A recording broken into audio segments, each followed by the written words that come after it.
jau biju noturējusies nedēļu bez cukura, savu to dietu ievēroju, un tad pienāca mana dēla dzimšanas diena, uz kuru es biju pasūtījusi nereāli dārgu torti ar sāļo karameli. Sāļā karamele, es jums pateikšu.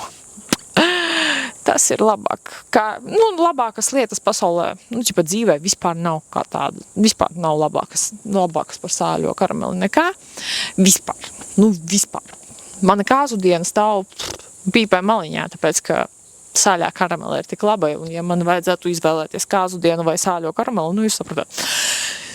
Un es biju pasūtījusi tieši tādu torti, un es domāju, nekas, visēdis, es nēdīšu. Protams, pienāca tā diena, es ieraudzīju to torti, es ieraudzīju to sāļo karameli, es tāda nepiedirsas to dietu, ir mana dēla dzimšanas diena, es noteikti varu apēst un apstāties, un nēdīšu tālāk, nēdīšu neko saldu.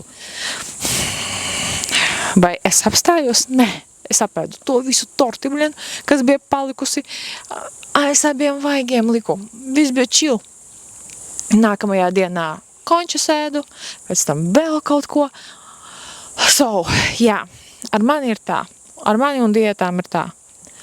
Visu vai neko.